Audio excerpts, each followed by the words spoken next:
A year and a half ago, the nation was shocked to learn of the sexual abuse scandal at Penn State University.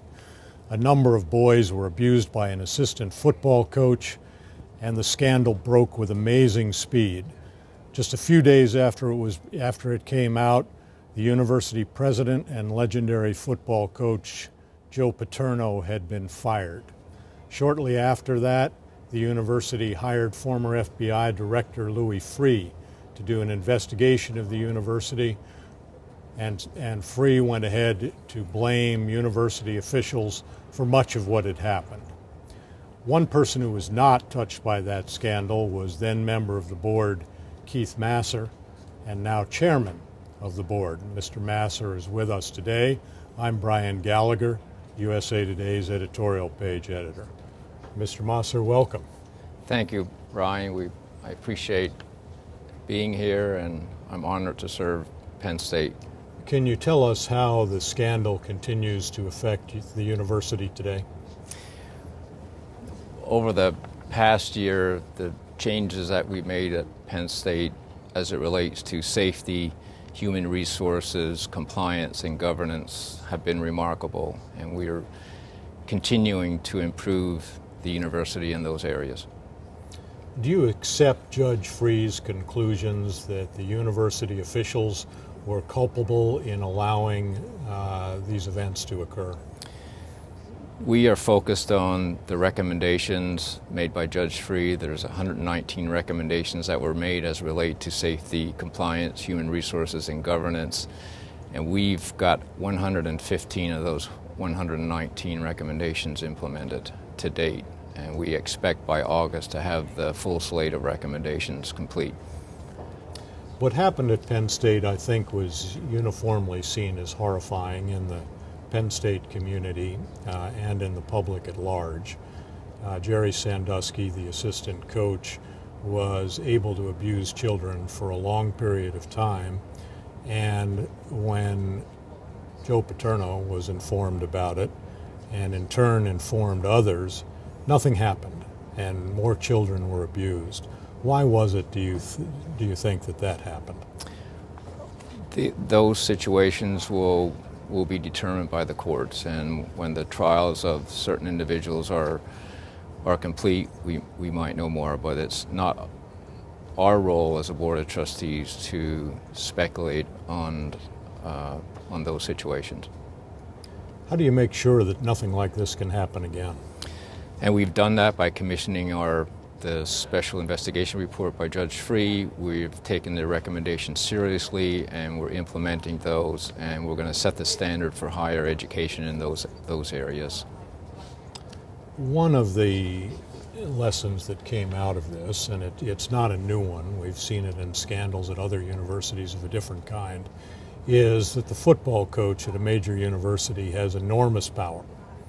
And as a result, some things can go wrong, whether they're simply abuses in the athletic program or whether they spread more widely.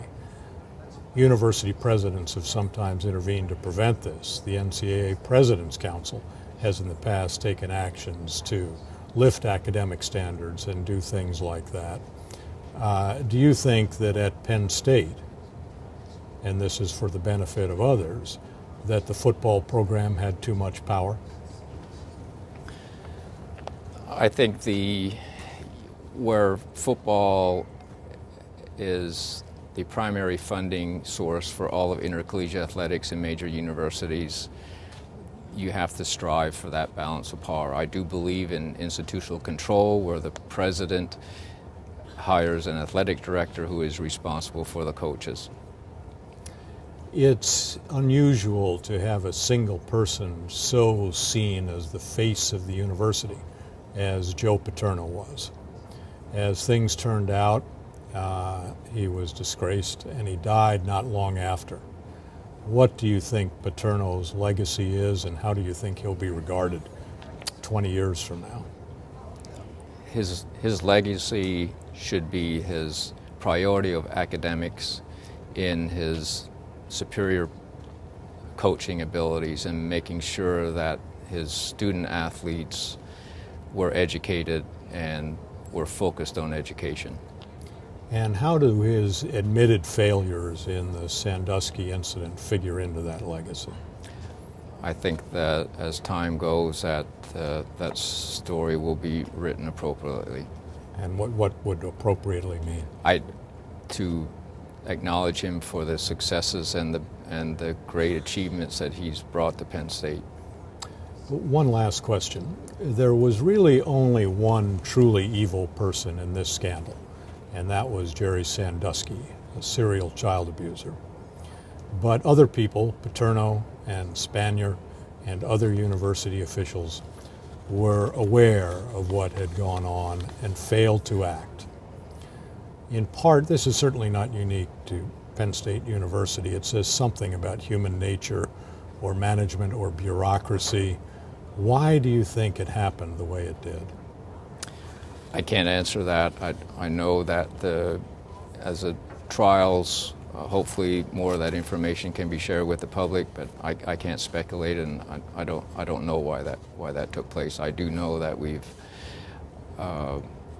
changed leadership at the university, and we're looking forward to having even stronger Penn State in the future.